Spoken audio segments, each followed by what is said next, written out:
Hello, what's up? How's it going? How is life? This is Geckmail. This is a segment of my show that I do where I read viewer mail and talk about it.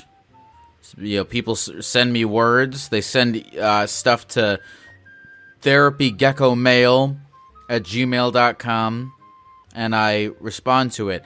In the last Geckmail, I took phone calls while I was doing emails, and I'm not going to do that today.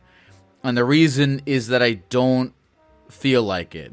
I'm going to make this podcast in particular, this episode in particular, is going to be a selfish endeavor, and I'm going to be the only voice that you will hear for the duration of the episode. Maybe next episode I'll bring calls back. I don't know. It depends on my mood. And today, I'm actually in a chill mood today. I'm in Tokyo right now. I'm in Tokyo. I'm just hanging out here, and it's pretty sweet. It's pretty great. I am in a hotel room, wearing a gecko costume, speaking into a microphone, looking at a bunch of unread emails. I was on the phone yesterday with my mom for like 45 minutes. It was great. You should call your mom if you're lucky enough that your mom is around and you guys have a good relationship. You should call your mom.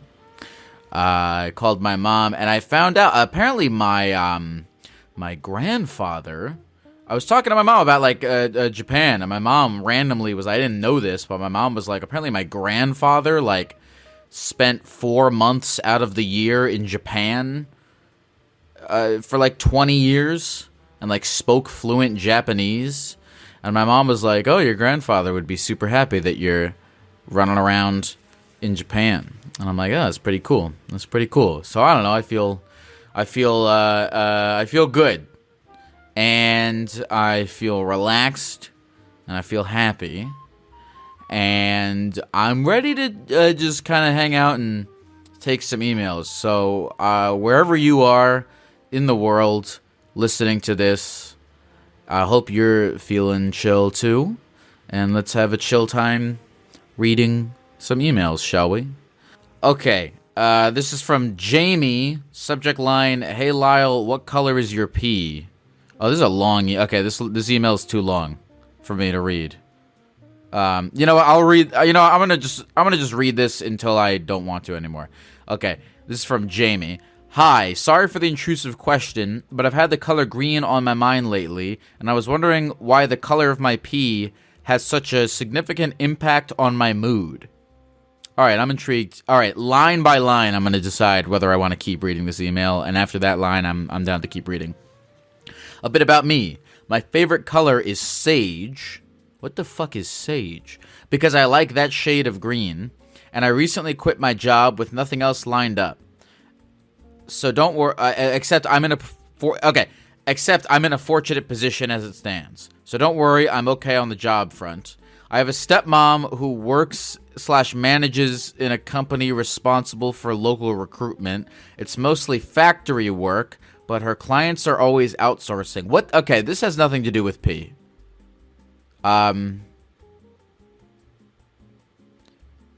Okay, yeah, I don't want to keep reading this email. Let's do another one.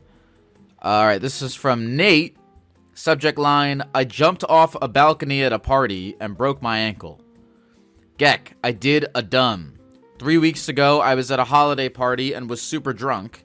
There was an indoor balcony overlooking the main level where the majority of the people were. 50 people watched me jump 15 feet off the balcony onto a couch. It was gonna be so epic. Unfortunately, my left foot missed the couch and took all the impact at a weird angle, which resulted in my ankle traumatically dislocating. My foot was at a 45-degree angle, and the whole room freaked out. It was honestly really funny, but as the pain set in, I began to realize this was going to seriously affect my life for a while. Was that really? I have a lot of, Nate, if you're listening to this, I have a lot of respect for you because I like that your first thought when your fucking foot turned 45 degrees is that it was funny. And that's a good way to look at life. You know, you get hit by a car, that's probably funny to someone watching. You get diagnosed with cancer. That's just God's sense of humor. You get your arm cut off by a machine in a freak accident. It's funny. It is funny. It is funny. Okay, anyway, have you ever broken a bone? I know you're not into thrills. How do you know I'm not into thrills? I like thrills. Actually, that's true. I'm not into thrills at all. I hate doing stuff where I could possibly get hurt. Have you ever done anything this dumb? Yeah, that's what he said. Have you ever done anything this dumb? Yeah. When I was younger, I would jump off of stuff. And then, yeah, like on the playgrounds, I would jump off of high platforms. And I remember I did it once and I had a little limp for a while. But I've never broken a bone. Because I usually, if I'm going to jump off of something, I make mathematical propositions in my head to tell me whether or not I will get sincerely hurt. But again, I'm glad that you had a good sense of humor about this. And yes, this probably is going to seriously affect your life for a while. But I just want, if I could give you this advice, Nate. Whatever it is that was really funny to you about this when it first happened, don't lose that, okay? So when you're looking at your, when you're like in a wheelchair or on crutches or whatever, like just every once in a while, just look down at your foot and just start laughing. Just realize that it's funny that your ankle is fucked up and you'll be good. You'll be good. I think this guy's going to be okay. This is from Michael. Subject line: terrifying mushroom trips with a talking snake. Alright, we got Harry Potter calling in. Hey Lyle, I am Michael. I have been a long time listener. About a year ago, I took a large dose of penis envy mushrooms and had a terrifying trip in my apartment. At first, it started like any other trip, but then I started to feel nauseous and went to lie down in my bed and ended up closing my eyes. At first, the usual shapes, like flower of life, would appear and pulsate bright alternating colors. What is the flower of life? I'm Googling this. Hold on. Pausing the email here. Flower of life. Flower of life is a geometric symbol made of overlapping circles that represents life, creation, and unity. Okay, so yeah, you close your eyes and you see. Oh, okay, yeah, okay. I've seen this before when I've like closed my eyes and stuff. But I didn't know it had a name. I like that. After a while, the shapes disappeared, and instead, I started seeing myself through a dark purplish haze. Then I saw myself die in many horrible ways: suicide, car crash, murder, choking, and a few dozen other ways.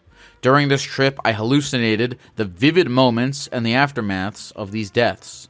The trip really freaked me out, and I ended up throwing my stash of shrooms away because of this. Several months went by after that trip, and I periodically ruminated about what I had experienced. I wasn't sure what to make of it, and decided to take another large dose of the same type of mushroom with the intention of figuring out what the trip meant, if anything. So, I took the shrooms, and once again, I started to feel nauseous. Just like before, I went to lie down in my bed and closed my eyes. The same shapes appeared, the same colors, but this time, instead of the visuals transitioning into a purple haze, I saw a massive infinity symbol. This infinity symbol was moving and had iridescent scales. I'm so surprised I was able to read the word iridescent, but here we go. And once I noticed the scales, a serpent's head appeared. I wasn't terrified, but intrigued and curious. I spoke aloud to the serpent. What was the meaning behind the visions of myself that I saw before? The serpent responded.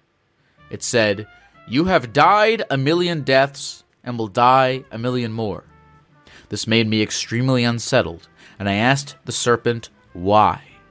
It told me that I was a prisoner, that every life in this universe is bound to a cycle of death for eternity, where we exist and die only to experience variations of suffering with each life as our punishment. I immediately asked, "What did we do? What did I do?" But the vision started fading, and the trip was winding down. Since then, I haven't touched a mushroom. Since. I am still confused about how I should interpret the ordeal, and was wondering if you could give me some perspective to process the entire experience. Also, should I try to trip again and discover more? Thanks for all you do and providing rational perspectives for all your listeners. Okay, I'm about to be a bummer.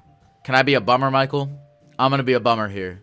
By the way, okay, I want everyone to know, because I know that I'm about to say some stuff that are gonna piss people off in comment sections and whatnot. I'm just letting you know, this is what my gut is telling me in response to this email, and I am open to being wrong.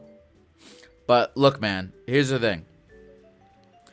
I'm not super duper sold on, like, hallucinations really being anything more than just hallucinations. I think this, right? I think that, like, I believe in the subconscious, and I believe that, like, traumas and desires and thoughts and feelings exist in our subconscious, and things like dreams and hallucinations can kind of bring those to the surface. And so maybe I'm wrong. Maybe in that case, hallucinations, do mean something. They mean things that you were already thinking about. And so I'm curious with this, what is it that you were already thinking about? Like, this serpent is just you. You're not contacting anything outside of your own self. Your serpent is you. This snake.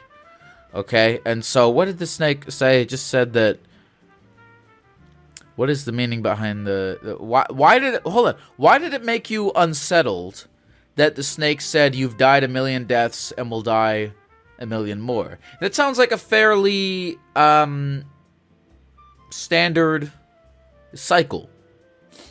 I don't really know what happens after we die, but it would make sense to me that we die, and then whatever the fuck it is that propel whatever, our carbon or whatever the fuck, goes back into the ground, and our ego dissolves, and all of our memories dissolve, but like the physical energy that we use to power our bodies and shit, like, goes into the ground and becomes like a dog or a ladybug or a piece of tape or something. And then eventually the dog dies and the piece of tape gets, like, stuck to your finger, and you kind of have to throw it away, and then everything dies, and then I guess is reborn. So yeah, you are in a cycle in that sense. Like you said, every life in the universe, I guess, is bound to a cycle of death. Sure. This is everything I'm saying is probably just something you were already thinking about in your just, as a human being, as you try to answer your existential questions. Everything I'm saying is something you probably already thought about, and the serpent is just telling you, the serpent is just coming to conclusions for you that you've already been kind of inching towards in your head. But remember, there's no serpent, it's just you. You're just talking to yourself. So I was about to go on a whole bummer thing about how you took a drug and you hallucinated, and that's what drugs do. But I'm willing to believe that I don't think you contacted a serpent. Like, I don't think you left your own brain. But you went into your subconscious, and this is what your subconscious had to say. Should you trip again? No, you shouldn't. You should go for a walk and drink some water and eat a fucking banana and some peanut butter. And you should never do mushrooms ever again. Okay, this is from Brendan. Subject line, are Doritos bread? Are Doritos bread? Hey, Geck. A few years ago at my bachelor party, me and my buddies were drunk and made a bunch of little turkey and cheese sandwiches using 2 full-size Doritos as the bread. Does this make Doritos bread? No. That's a stupid question. Also, I like to call jet skis motorcycles because they are the motorcycles of the sea. That's a stupid question, the Doritos bread thing, but I like whoever wrote this email a lot because whoever wrote this email, this guy Brendan, he lives life by his own rules. You know what? Yeah, call jet skis motorcycles. That's not wrong. All things are only anything because the collective society, everything is only called something because some collective consciousness of society said it was that. But let me tell you something. You're powerful as a human being. I'm going fucking full on motivational speaker today. Okay. You're powerful, Brendan. Because you have the power to break away from the collective consciousness and decide in your own fucking reality that jet skis are called motorcycles and Doritos are bread. And I, in my own reality, also have the ability to declare that to be stupid. And we can both live together and make out and be harmonious with one another. And for that reason, I love you very much, Brendan. Okay.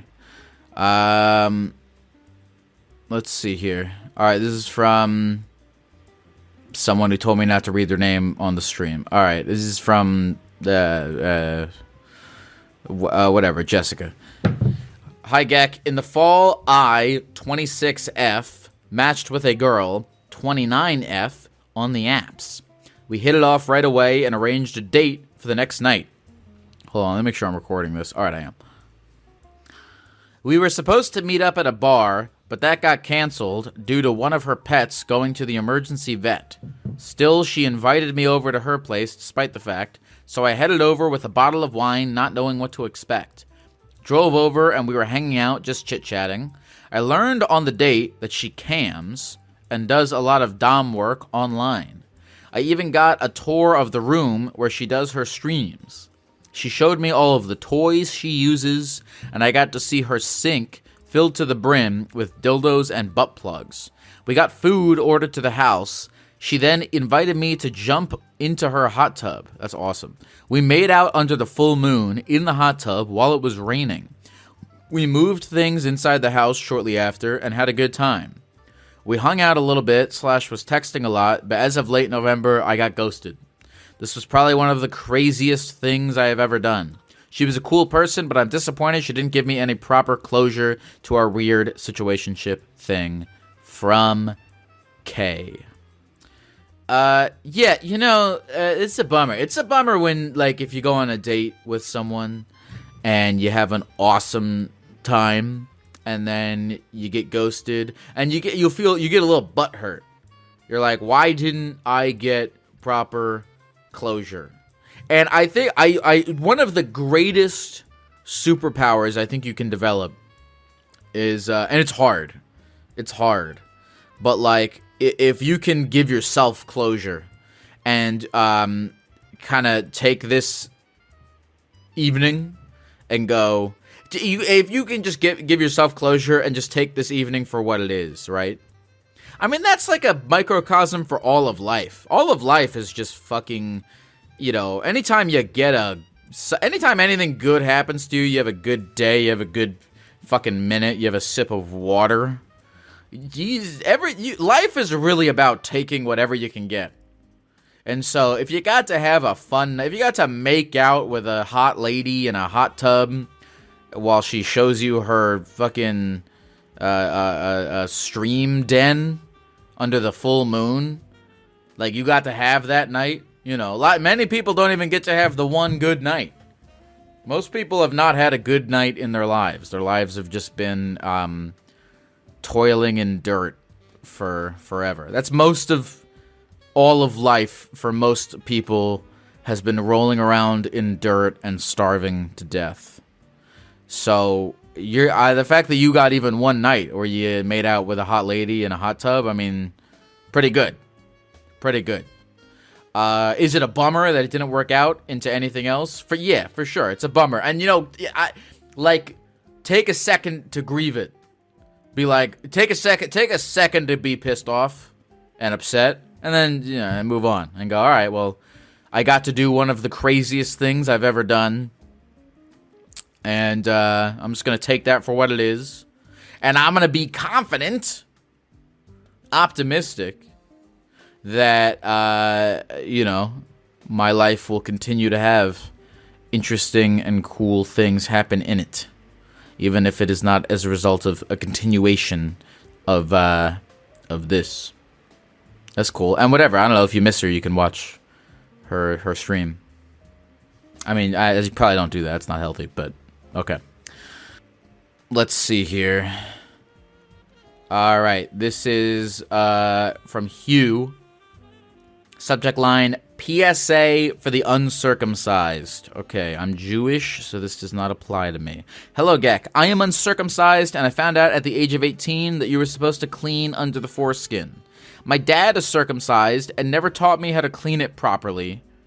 That'd be a little weird. I don't, before I continue in this email, just so you know, there's, I don't, like, you only have your own life experience to draw from, and you only have your own perspective. But just so you know, most people have not had a moment where their dad knocks on the door and comes into the room and goes, "Hey, let me show you how to clean your penis." So you're okay. Okay, my dad never taught me how to clean it properly, so I didn't know you had to. If anyone listening is in the same boat, you are supposed to be able to pull the foreskin all the way back over the head and clean it. I'm circed, so I can't relate to any of this. I remember when I first started watching porn, like I thought all penises were like mine, and then when I first started watching porn and I saw a guy's dick like engulfed by foreskin, I was like, what the fuck is wrong with this guy's dick? The crazy thing, though, that when I did pull it back for the first time, I had no smegma, and I haven't had any smegma since then either. I think my dick learned to clean itself because I never cleaned it. Yeah, that's probably what happens. That's it. Love you. I love you too. P.S. I was the incest guy from your Melbourne show. Okay, I know who you are. I know what that is. PPPS, I think your face should be painted red. Okay, let's move on. Let's see here. This is from Henry. Oh, no, let's skip that one.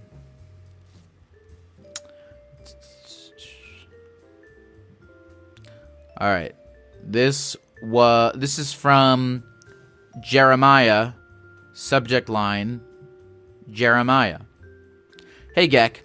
My father was a pastor. We grew up in a strict Christian household. We loved God, and we used to do mission trips to Mexico. While I was there, I helped build 4 houses and 1 cinder block wall for an orphanage in Mexico for those in need. That's pretty sweet.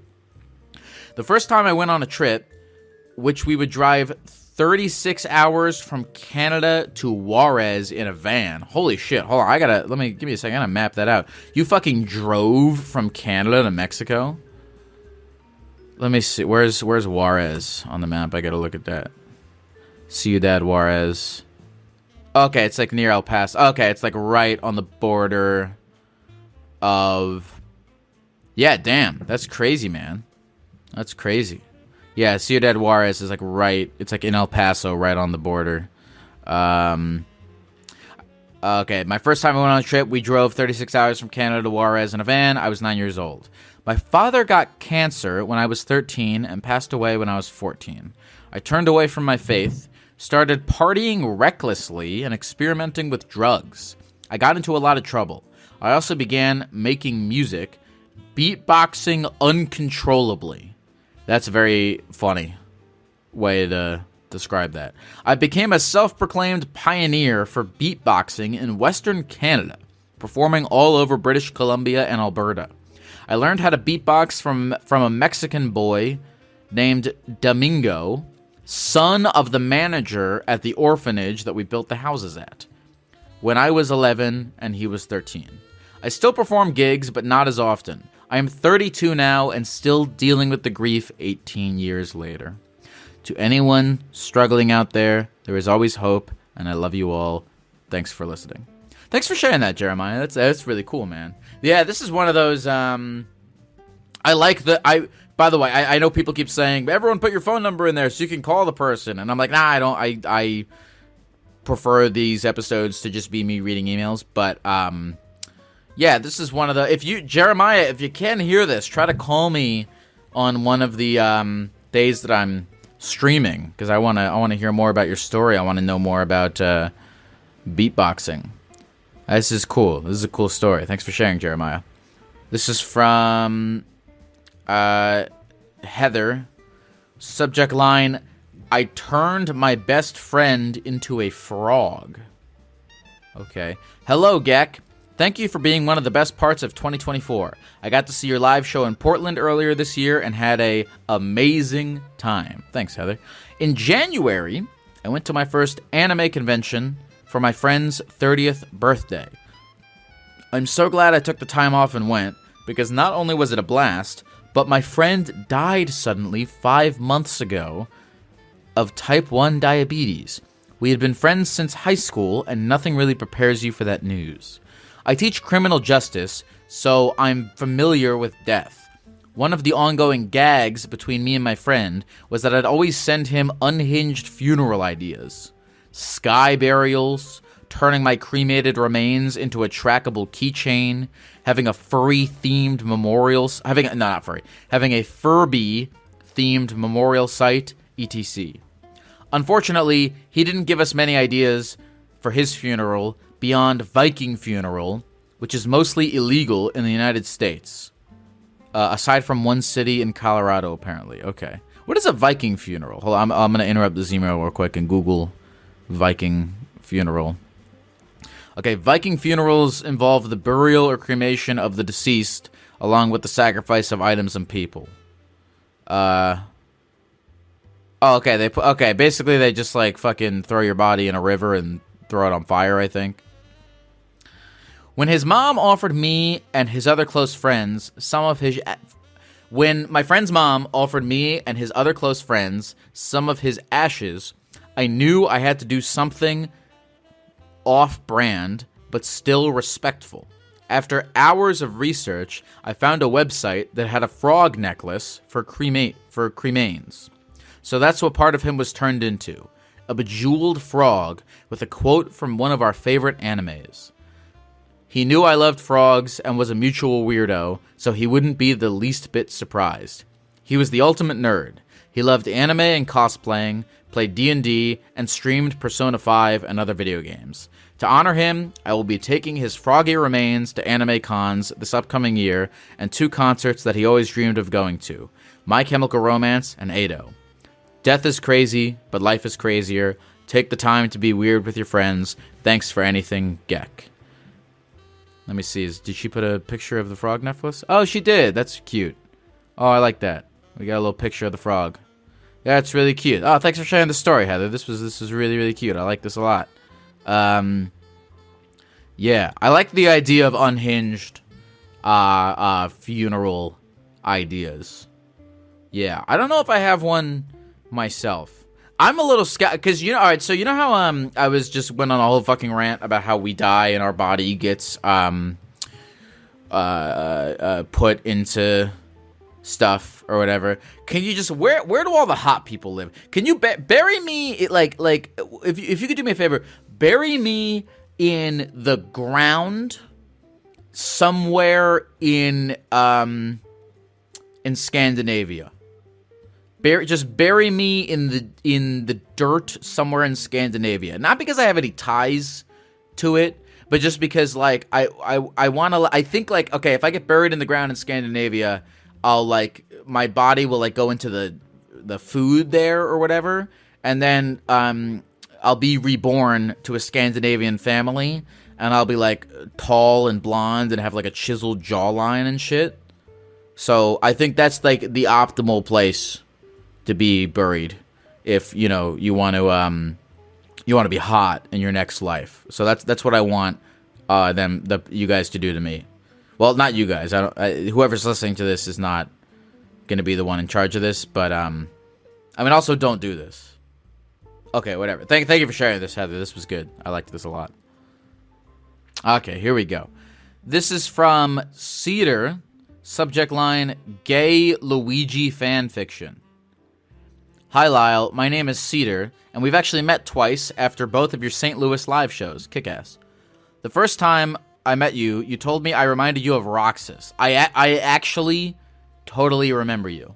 The second time I had green hair and was dressed as punk rock Luigi with my spiky black and white Crocs. I actually totally 100% do remember you. After that second time we met, I told you that I almost texted in saying I write gay Luigi fanfiction, so I want to expand on that. Have you ever played Mario & Luigi Superstar Saga? I have played Mario & Luigi Superstar Saga. I played that one, and I played Brothers in Time, where you play as Baby Mario, Baby Luigi, and Mario and Luigi. I really want to. This is going to alienate people who don't give a fuck about video games, but I don't care. I really want to play. There's a new Mario and Luigi game. It's called Mario and Luigi Brothership. I really want to play it, but it got like pretty shitty reviews. And so I don't like I'm very particular about my video games. I don't want to play a video game. Like video games, you fucking invest like 10 hours of your time into. I only want to play a game if it's good. So I don't know if anyone's listening to this and they played that game and it's good. Let me know. Anyway, I'm gonna assume you have played it. And in that game, there is a character named Prince Peasley, and that is who I ship Luigi with in my fanfiction. For those of you who are not chronically online, the word ship is short for relationship, and in the fanfiction universe, when you ship two people, it means that you are literally forcing them to be in a relationship. I know this because when I was in 8th grade, I was friends with these girls who were really into writing One Direction fan fiction, and I think they wrote something where like I was gay with Zayn Malik. Okay, anyway, I don't have anything else to say about that. Prince Peasley is one of the only characters in the Mario and Luigi series to acknowledge Luigi and dismiss Mario, calling him Mr. Red Mustache while referring to Luigi by his actual name. He is always flexing, trying to impress Luigi, and Luigi is blushing the entire time they interact. I think it's gay and cute as hell. That's pretty much it. You may also remember when we last spoke, I had a partner who dressed as a mushroom with me. Okay, I don't remember that. I dumped him this year because he wasn't treating me well, and now I'm very happy in life. Great to hear. I am enjoying my alone time and pouring my love into fan fictions that make people smile instead of men that make me cry. Well, that's nice. That's nice.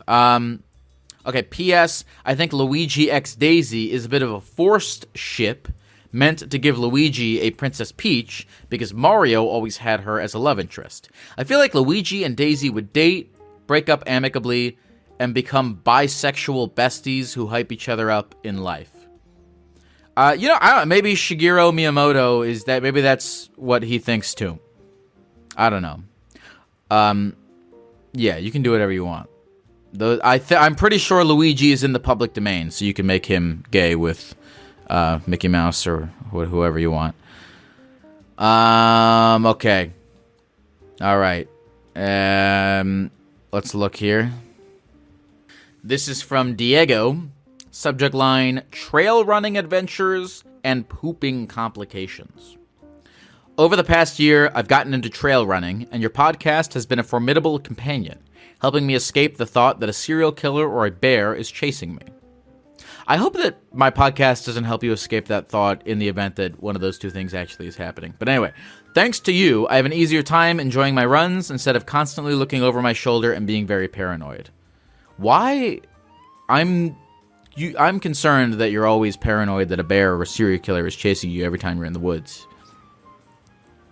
But, teach their own.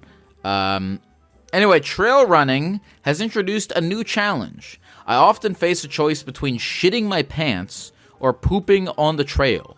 My decision is clear, and honestly, I've been getting pretty good at it, and I just felt you should know. What the fuck? That's the whole email? What do you getting good at what?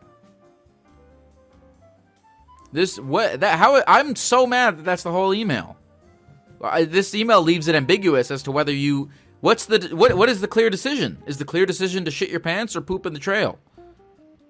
I'm going to assume that the clear decision is to poop in the trail.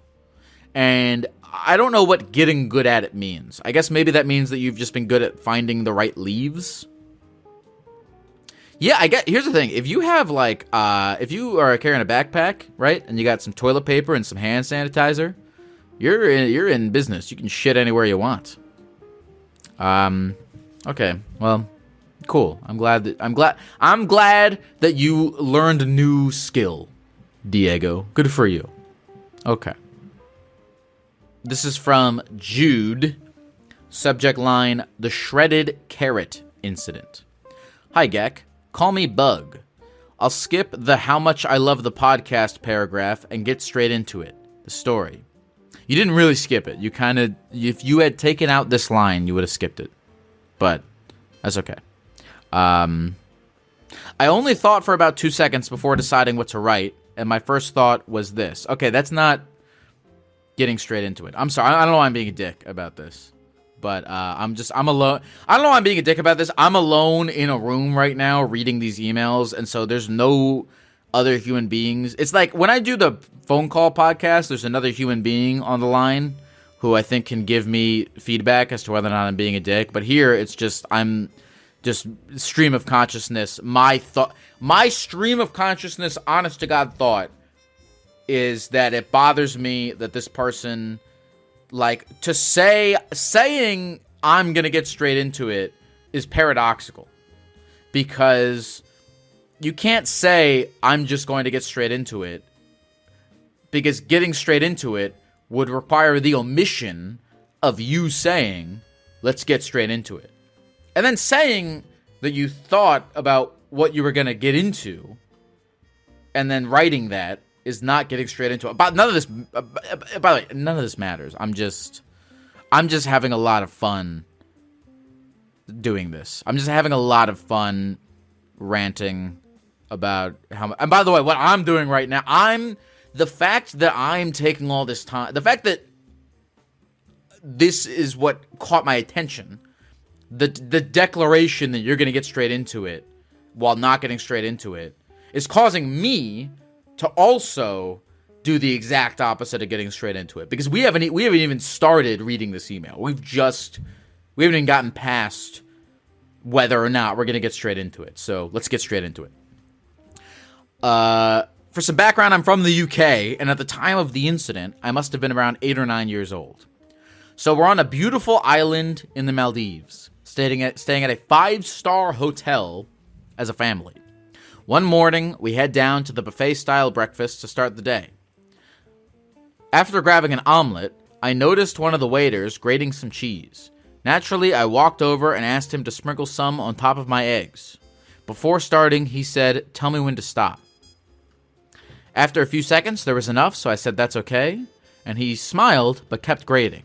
So I said, "That's okay" again, a bit louder this time.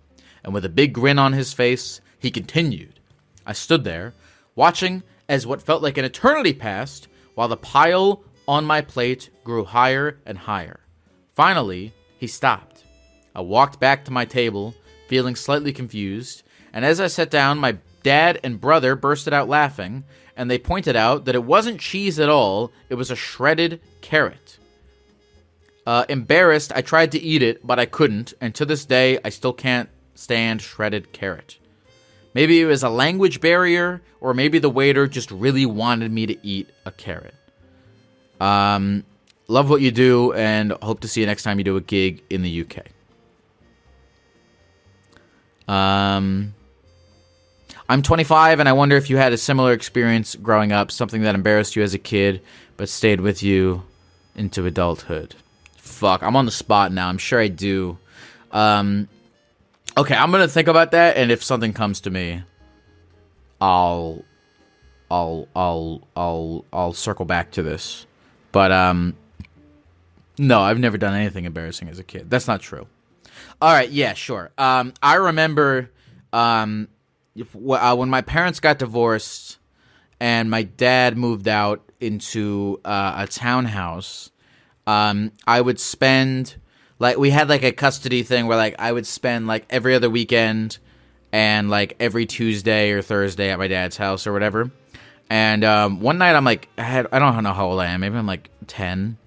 And my asshole starts to really itch really bad. And my dad has this like carpet in the townhouse. And for some reason, I don't know why I didn't just use toilet paper, but for some reason to like scratch my asshole, I just like wiped my ass on the carpet. Like a dog. Like I just like got naked and like this wasn't even just like in my room. This was like in the carpeted hallway of his house. I just put my ass on the floor and like dragged it around to scratch. It felt, by the way, it stays with me, not as much because it was embarrassing, but mainly because it was just fucking amazing. I might, after I'm done recording this, I might go do that right now on the floor of this hotel. I might do that right now. I'll pay the fine, whatever they like. Yeah, I'm whatever the fine is, I'll pay it. Now that I'm thinking about it, I'm like, yeah, that felt really good. If you're listening to this and you have a carpet, I really recommend you wipe your asshole on it. Like, I'm being 100% serious. You should, wherever you are right now when you're listening to this, look down. If you see a carpet, you should get naked and wipe your asshole on it and thank me later. Yeah, and then but I usually think I just left I didn't like clean it. I just fucking left it. So my dad comes out and he sees that there's a bunch of just dire shit on his carpet, and he yells at me, and he's like, "What the fuck are you doing?" So, yeah, that was embarrassing, but mainly it just felt really good. Okay, let's keep going. All right, this is from John. Subject line: I don't know how to use my laptop for anything other than porn. Good day, Mr. Geck. I hope you are enjoying the first week of the new year. The problem I have that I would like to discuss today is exactly as the subject line portrays. I practically only use my laptop exclusively to watch porn on the internet. I do, of course, know how to surf the web and use Google and whatnot, but 99% of that activity is conducted from my smartphone. When it comes to my laptop, Pornhub, Chatterbait, and the works are among my most frequently visited pages. There are plenty of things that I would like to learn how to do, and there are lots of more productive things that I would like to utilize my laptop for, aside from watching porn. For example, I am an aspiring novelist, and it is a dream of mine to one day publish a graphic novel. I would also like to get into becoming a video game streamer, and I have ideas for my own podcast that I would like to put into fruition. However, I feel as though there's a block preventing me from pursuing these endeavors. I am pretty badly technologically inept, and whenever I attempt to start a project or teach myself something new, I am thwarted by some sort of issue that needs troubleshooting. I become easily frustrated in trying to figure it out. I give up, and I don't touch the project again for a long period of time until it randomly pops back into my head, and I reattempt and repeat the process. Now, this is coming from like this guy says he's a big porn guy, and you know what's funny is like if I put the effort. Like if you're a porn person, you know, like if you know the effort that we're all familiar with the effort that one may put in to find the name of a person in a porn video. Like you're on like the 4th fucking page of Google trying to find this person's name, trying to find more videos with them. And like if there's a video that you want to download, you know, you're downloading fucking, you're on like Mega Upload, whatever the fuck.com. Like your sexual, your lust is propelling you to get this detective work done. So I'm gonna assume you're familiar with that, John. I'm gonna assume you have that. So maybe consider. I don't know how you do this, but maybe just consider figuring out how to like harness that energy and push it towards figuring out how to write a novel. You know what I mean?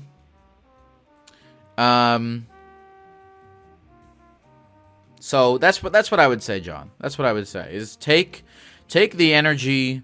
Like notice when you're able to get things done when they involve you being able to find the porn videos you want to find, and figure out how to transmute that energy into not jerking off stuff.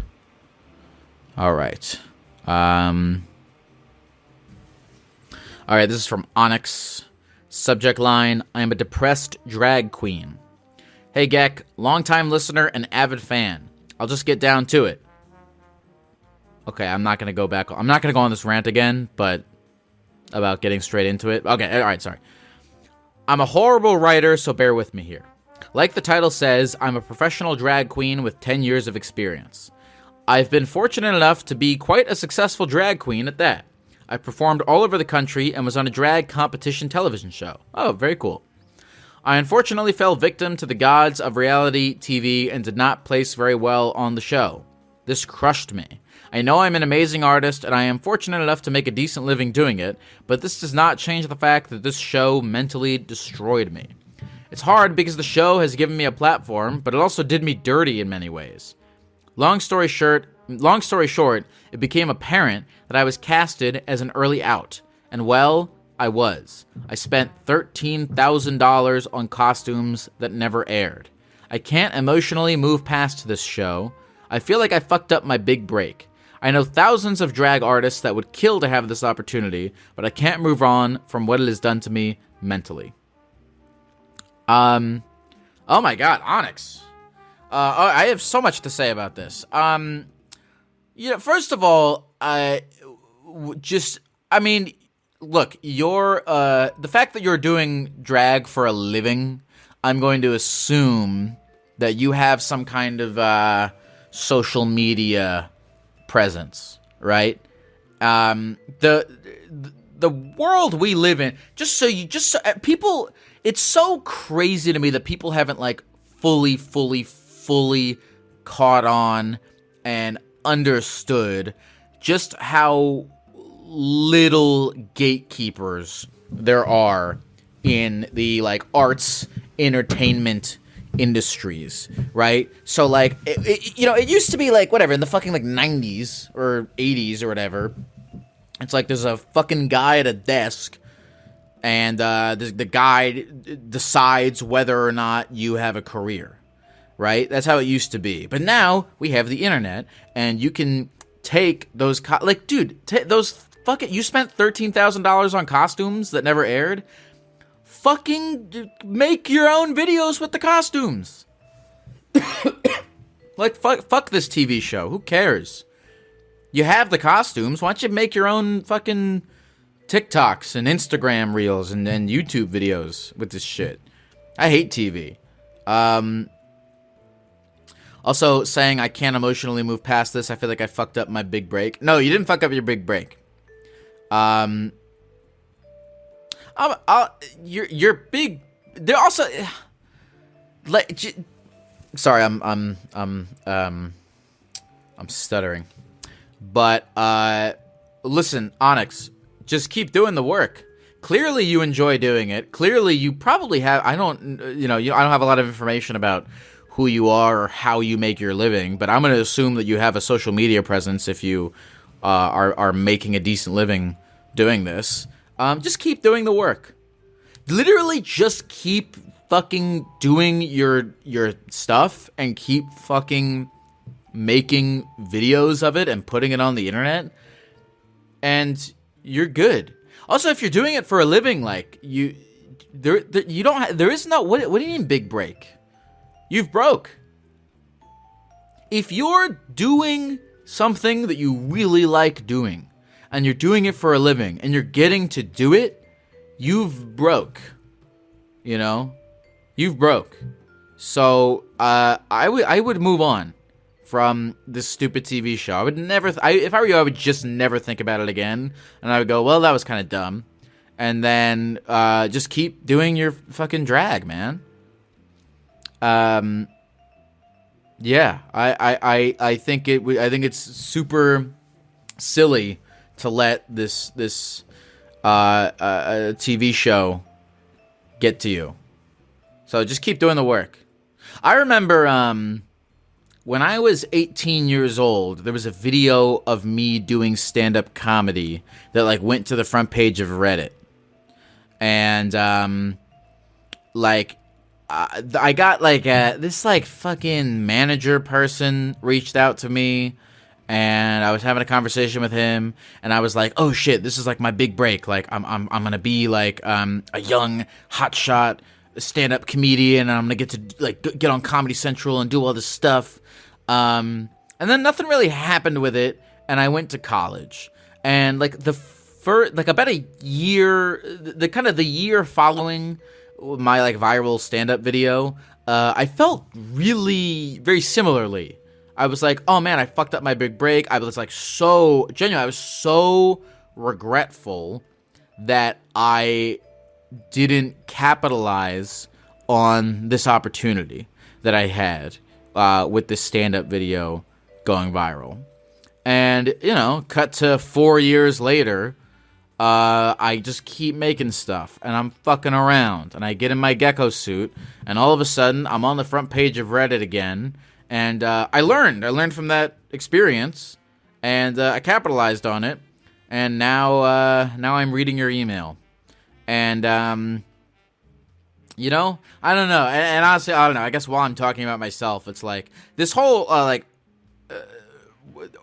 think one of the things I've learned, and I think I've talked about this on the show before, but one of the things I've learned over the course of like my little Gecko career and kind of life career in general is that like, you know, if as long as you're able to make a living, as you're telling me that you're doing, and as I've been lucky enough to do, as long as you're making a living, like once you start making enough money that like you can pay your rent and, you know, eat food and not have to worry about, you know, getting a burrito at Chipotle, and you know, your friends invite you to go see a movie, you can go see a movie. As long as you have like it's just enough money to just fucking live life.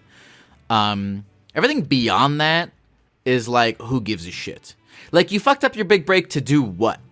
You know, if you make enough money and you're doing what you love and you're enjoying the actual creative work that you're doing, and you have enough of people who can appreciate it, that it's satisfying to you, that's it. You've broke. Just enjoy fucking life and enjoy doing your work. Just get obsessed with your work. You know, who gives a shit about this TV show? You know, so keep going, Onyx. Maybe let me Google it. Maybe Google this. Maybe this is your drag thing. Oh yeah, it is. There we go. Oh, there we go. Pretty cool. Oh, I don't know if you didn't want to be doxxed, but pretty cool. You know, I'm gonna. You know what? You're an internet personality. You like. I think maybe some people will want to follow your shit. So yeah, Onyx. Go follow Onyx. Ondix. Okay. All right. Let's see how much. All right. Yeah. Let's keep going. Let's keep taking a few more emails. Subject line: I'm scared to fuck things up. Good morrow, Geck. What does that mean? Good morrow. I'm googling that. Hold on. All right. Interrupting the email to Google what good morrow means. Does that mean good tomorrow? Hold on. Good morrow. If morrow means what is good? Okay, morrow is the current day. Oh, holy shit! Whoa, did you guys know? Whoa, okay, whoa, this is crazy. All right, so morrow means the current day. So tomorrow is the next day, and then get this shit. I've never seen this word in my life. Did you guys know that overmorrow is the day after the next day? So overmorrow is tomorrow times 2. Is that a real? I've never heard that in my life. Yeah, holy shit. Overmorrow is an archaic word that means the day after tomorrow, and it is not commonly used in modern English. Folks, okay, listeners of the Therapy Gecko podcast, we are bringing back overmorrow. I challenge you to just start using the word anytime you want to say. Today is where I am recording this. It's Friday, and this episode will come out overmorrow. So on Sunday, but instead of saying Sunday, I'm gonna just say overmorrow. Okay, everyone try to. All right, we're gonna.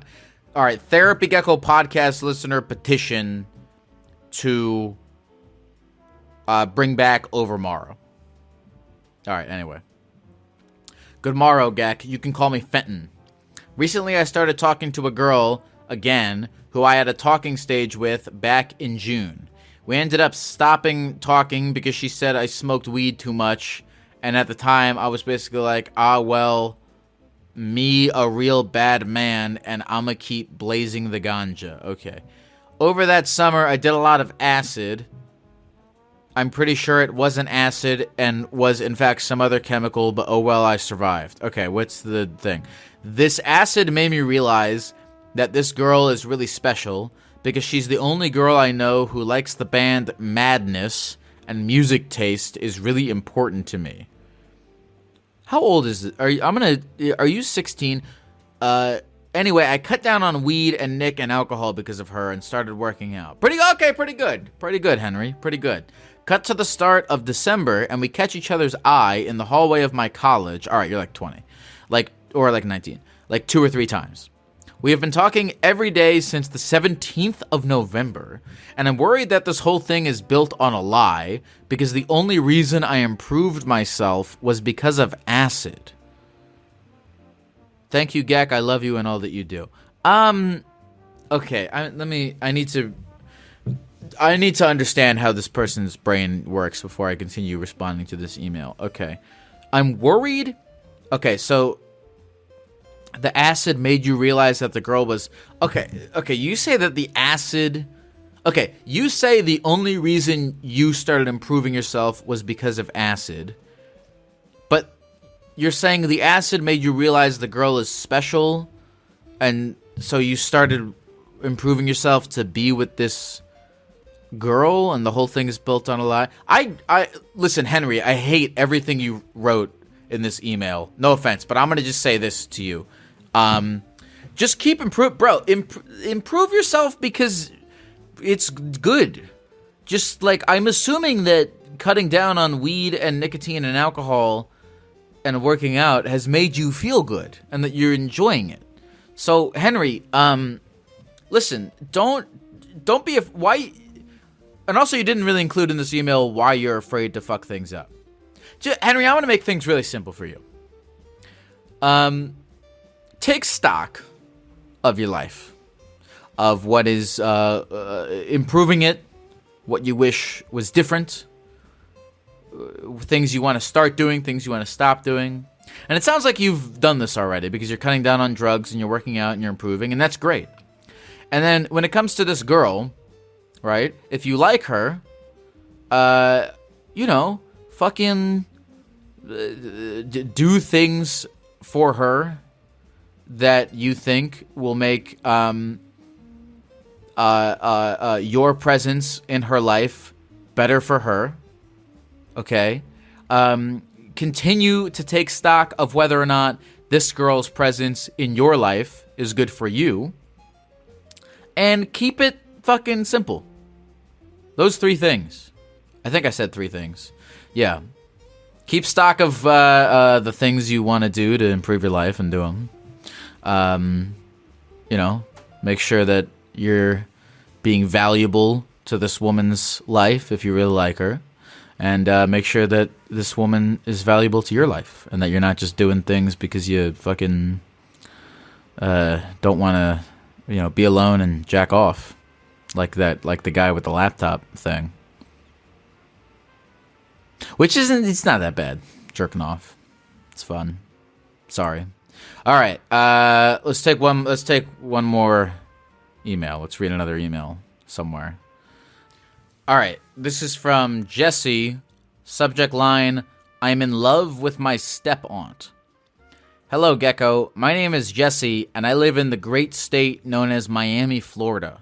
About 5 years ago, my then single mother met a man, her future husband, in a bar. This man is now my stepfather. I've met his side of the family quite a few times, and I feel fairly comfortable with them. My stepdad has a sister who is 18, as am I. At first, I didn't feel much, but as the years have gone on, I've developed a deep admiration and attraction to her as a person.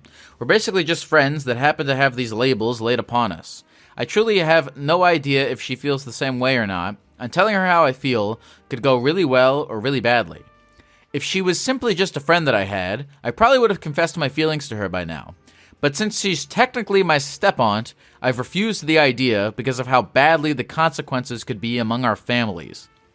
I don't think my attraction to her is weird or bad because we're not biologically related at all, but I've tried time and time again to forget it. But I genuinely feel love for her, and I've grown to accept it. This is a lot. I don't expect a clear-cut solution to my problem, but I thought it'd be nice to hear your thoughts on my situation. Love ya, Gecko.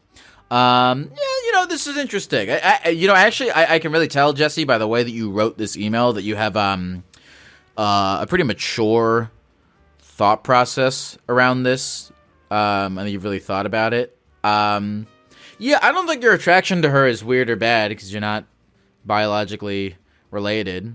And I mean, shit, I don't know. You guys aren't really Is it weird if they start dating? Is it weird if they start dating? Maybe it's weird if they start dating just because, like, if your stepdad and your mom break up, then yeah. But how old's your stepdad that he has a 18-year-old sister and he's dating your mom? I am very curious how old your mom and how old your stepdad is. But anyway, you feel like it'll complicate the families? I mean, whatever. Here's the thing. I don't think it's that weird if you tell this girl how you feel. I really don't. I don't think it's that weird. Is it going to complicate things with the family? Not really. You seem like a mature person, Jesse, but I don't know, just the way you wrote this email. I think, saying I feel love for her, but I've grown to accept it.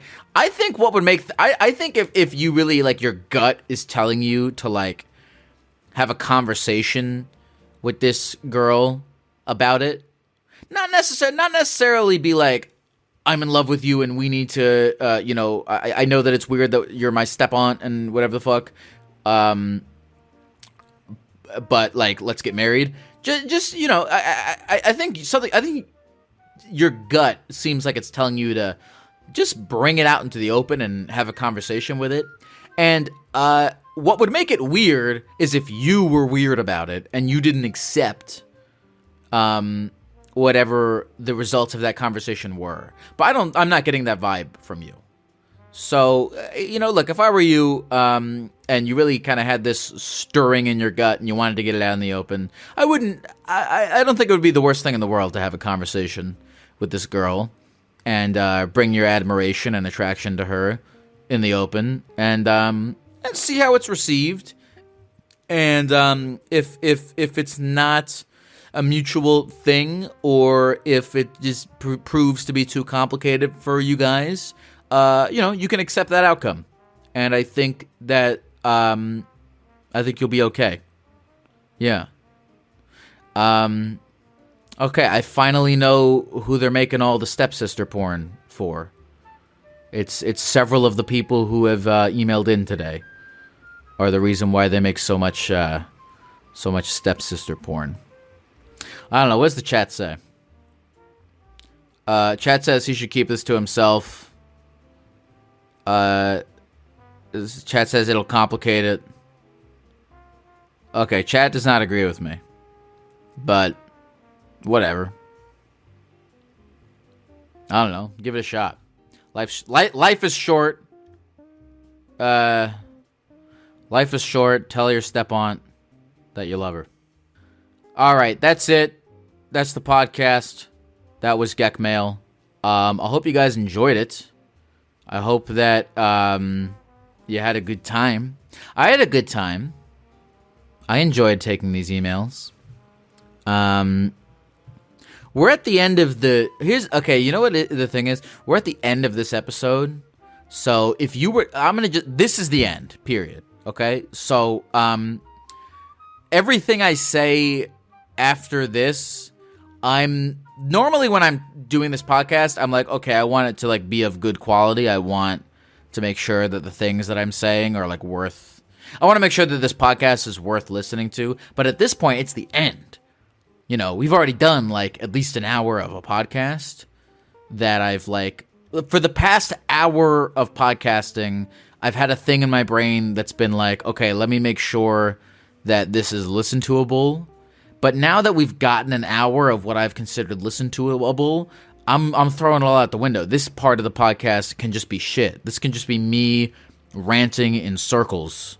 And I don't feel bad because we already did an hour of competent, I guess in my opinion, competent podcasting.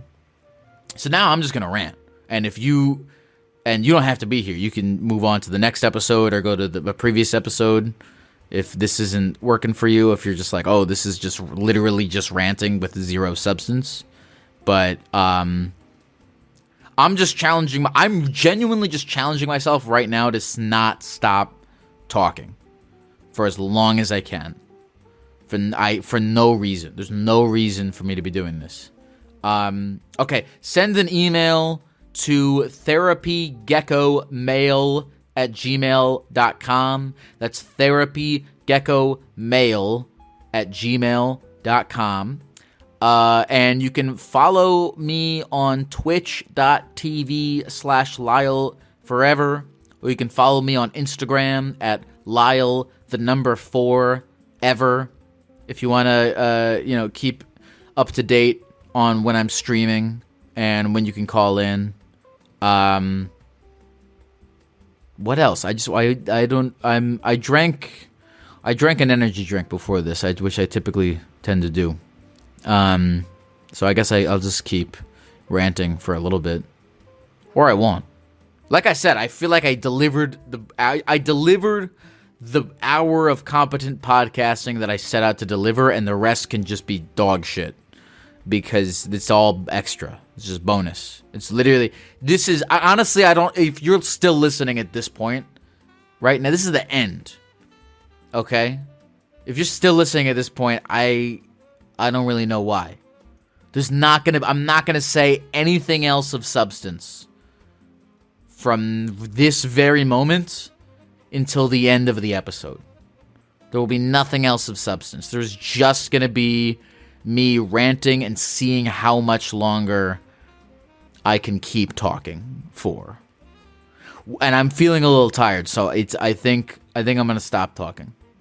I think I'm going to stop talking in a second.